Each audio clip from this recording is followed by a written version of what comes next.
Assalamualaikum warahmatullahi wabarakatuh. Sahabat-sahabatku yang dirahmati Allah, di masa pemerintahan Sayyidina Umar radhiyallahu anhu, hiduplah seorang lelaki kaya yang terkenal, bukan hanya karena kekayaannya, tetapi juga karena perilakunya yang kurang baik. Namun, di balik semua itu, ada satu hobi mulia yang dimilikinya, membaca sholawat kepada Nabi Muhammad Shallallahu Alaihi Wasallam. Hobi ini telah menjadi bagian tak terpisahkan dari hidupnya, dan dia tak pernah melupakan atau menguranginya. Setiap hari, dia melantunkan sholawat dengan penuh ketulusan. Saat usianya mendekati akhir, wajahnya terlihat sempit dan gelap, membuat banyak orang merasa ngeri saat melihatnya. Namun, di detik-detik terakhir sebelum meninggal, dia berteriak dengan penuh harapan, "Wahai Abdul Qasim, aku sungguh mencintaimu dan telah banyak bersholawat kepadamu." Belum sempat kalimatnya selesai, tiba-tiba sekelompok burung turun dari langit. Dengan lembut, burung-burung itu mengusap wajahnya dengan sayapnya, dan secara ajaib, wajahnya pun berubah menjadi cerah, dipenuhi aroma harum seperti minyak misik. Dengan demikian, lelaki itu menghembuskan napas terakhir dalam keadaan membawa iman yang kokoh. Ketika jenazahnya sampai di pemakaman dan dimasukkan ke dalam liang lahat, suara yang penuh keajaiban terdengar dari langit. Sesungguhnya di dalam kubur ini hanya ada kain kafan dari hamba ini. Namun, sholawat Nabi yang sering ia baca telah membawanya menuju surga. Mendengar suara itu, semua yang hadir dalam pemakaman merasa takjub dan terharu. Pada suatu malam, seseorang bermimpi melihat lelaki tersebut melayang di antara langit dan bumi, sambil dengan khusyuk membaca ayat Al-Quran. Innallaha wa malaikatahu yusholluna ala nabi, ya ayyuhalladzina amanu sallu alaihi wa sallimu taslima. Itulah kisah nyata yang sangat menakjubkan tentang seorang yang dulunya berperilaku buruk, namun rajin bersholawat kepada Rasulullah Shallallahu Alaihi Wasallam. Hingga di penghujung perjalanan hidupnya, dia dianugerahi nikmat yang sangat agung. Subhanallah. Terdapat kisah lain yang diambil dari kitab Durrotun Nasihin. Bahsannya satu kali sholawat menghilangkan siksa 50 ahli kubur. Diriwayatkan bahwa seorang wanita datang kepada Imam Hasan al-Basri radhiyallahu anhu dengan penuh harapan. Ia berkata, "Imam, anak perempuanku yang masih sangat muda telah meninggal, dan aku ingin sekali melihatnya dalam mimpi. Aku datang kepadamu untuk meminta ajaran yang bisa membantuku." Imam Hasan dengan bijak memberikan beberapa amalan kepada wanita tersebut, dan alhamdulillah, ia pun bermimpi melihat anaknya.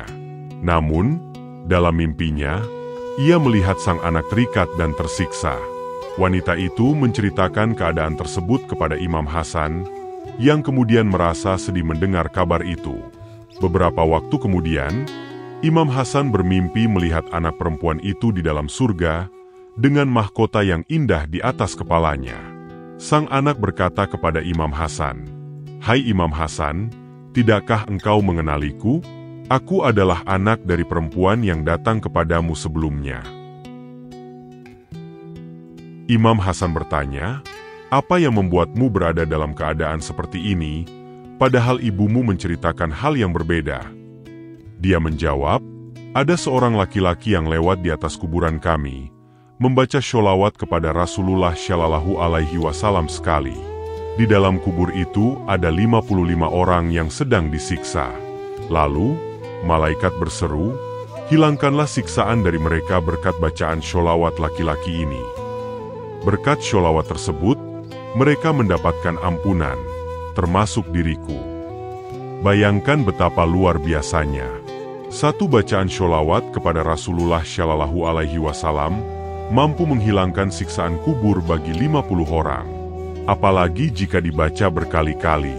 Ini adalah bukti kemurahan Allah bagi siapapun yang mencintai dan mengagungkan kekasihnya, Muhammad Rasulullah Shallallahu Alaihi Wasallam. Mari kita dengarkan kisah ini, yang diambil dari kitab Mukasyafatul Qulub, bab 7, hal 39, karya Imam Ghazali radhiyallahu anhu tahun 450 Hijriah, sampai dengan 505 Hijriah. Hikmah-hikmah di balik syol. Suatu hari, Rasulullah Shallallahu Alaihi Wasallam datang dengan wajah berseri-seri dan bersabda, "Malaikat Jibril datang kepadaku dan berkata, sangat menyenangkan bagimu, wahai Muhammad, bahwa untuk satu sholawat dari umatmu, aku akan mengimbangi dengan 10 doa baginya. Dan 10 salam yang ia berikan padaku, akan kubalas dengan 10 salam baginya." Hadis riwayat An-Nasai. Rasulullah Shallallahu Alaihi Wasallam juga bersabda, "Apabila seseorang bersholawat kepadaku, maka malaikat akan mendoakan keselamatan yang sama baginya. Maka, lakukanlah sholawat ini, baik sedikit maupun banyak." Hadis riwayat Ibnu Majah dan Tabrani. Beliau juga berkata, "Manusia yang paling utama bagiku adalah yang paling banyak bersholawat." Hadis riwayat At-Tirmidzi. Lebih lanjut, Nabi Shallallahu Alaihi Wasallam menjelaskan, paling bahilnya manusia adalah ketika mendengar namaku disebut, ia tidak mengucapkan sholawat bagiku. Hadis riwayat Tirmidzi. Dan, sesungguhnya di bumi ada malaikat yang berkeliling untuk menyampaikan sholawat umatku kepadaku. Hadis riwayat An-Nasai. Tak seorang pun bersholawat kepadaku, melainkan Allah mengembalikan ruhku, sehingga aku menjawab salam baginya. Hadis riwayat Abu Darda. Dalam Al-Quran, Allah berfirman, "Sesungguhnya Allah dan para malaikatnya senantiasa bersholawat kepada Nabi. Wahai orang-orang yang beriman, bersholawatlah kepada Nabi dan mohonkan salam baginya." Al-Quran Surah Al-Ahzab ayat 56. Menyelami keagungan sholawat kepada Nabi bukanlah hal yang sederhana. Setiap kata dan huruf dalam sholawat yang kita ucapkan mengandung atmosfer ruhani yang sangat dahsyat. Kedahsyatan ini terjadi karena posisi Nabi Muhammad Shallallahu Alaihi Wasallam sebagai hamba Allah, Nabiullah, Rasulullah, kekasih Allah, dan cahayanya. Seluruh alam semesta ini diciptakan dari Nur Muhammad, sehingga setiap detak huruf dalam sholawat mengandung elemen metafisik yang luar biasa. Mengapa kita harus membaca sholawat dan salam kepada Nabi? Padahal Nabi adalah manusia paripurna, yang sudah diampuni dosa-dosanya yang lalu maupun yang akan datang. Berikut adalah beberapa alasan yang mendukung perintah Allah Subhanahu wa Ta'ala. 1. Nabi Muhammad sebagai titik pusat semesta. Beliau adalah sentral semesta fisik dan metafisik. Seluruh elemen lahir dan batin makhluk ini merupakan refleksi dari cahayanya yang agung. Bersholawat dan bersalam adalah bentuk doa kita kepada beliau, serta proses kita menuju jati diri dan kehambaan yang hakiki di hadapan Allah. 2. Nabi Muhammad sebagai manusia paripurna. Segala doa dan upaya untuk mencintainya adalah cara kita kembali kepada Tuhan tanpa reserve. Ibarat gelas yang sudah penuh, jika kita tuangkan air ke dalamnya, pasti akan tumpah. Tumpahan itulah yang kembali kepada diri kita, berupa rahmat dan anugerahnya. 3. Sholawat sebagai syafaat. Sholawat kepada Nabi mengandung syafaat di dunia dan akhirat. Ini semua terjadi karena kecintaan ilahi kepada kekasihnya, yang meruntuhkan amarahnya. Sebagaimana dalam hadis qudsi, "Sesungguhnya rahmatku mengalahkan amarahku." Siksaan Allah tidak akan turun kepada ahli sholawat, karena kandungan kebajikannya yang luar biasa. 4. Sholawat Nabi sebagai tawassul. Sholawat menjadi jembatan bagi perjalanan ruhani umat Islam. Setiap getaran bibir dan detak jantung kita akan membumbung tinggi ke alam semesta ketika nama Muhammad Shallallahu Alaihi Wasallam disebut.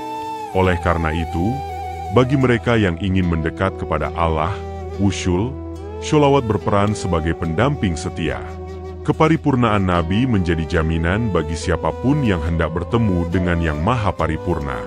5. Keagungan nama Muhammad. Nama Muhammad, lebih dari sekadar simbol sifat-sifat terpuji, mengandung fakta tersembunyi yang universal yang ada dalam jiwa beliau. Dia adalah sentral satelit ruhani yang menghubungkan hamba-hamba Allah dengan Sang Pencipta. Cinta yang agung tidak akan memiliki nilai hakiki jika estetika di balik cinta itu hilang. Estetika cinta ilahi justru tercermin dalam keagungannya. Dan keagungan itu terungkap melalui desah doa yang disampaikan hamba-hambanya untuk kekasihnya. Wallahu alam bisawab. Demikian kisah ini kami sampaikan. Semoga bermanfaat serta menginspirasi dan menambah iman kita kepada Allah Subhanahu wa Ta'ala. Terus semangat dalam beribadah, jangan lelah berbuat kebajikan, dan terus perbanyak sholawat kepada Rasulullah Muhammad Shallallahu Alaihi Wasallam. Akhir halam, wassalamualaikum warahmatullahi wabarakatuh. Assalamualaikum warahmatullahi wabarakatuh, sahabat-sahabatku yang dirahmati Allah. Sebelumnya saya mengajak kepada pemirsa untuk memperbanyak sholawat kepada Rasulullah Muhammad Shallallahu Alaihi Wasallam.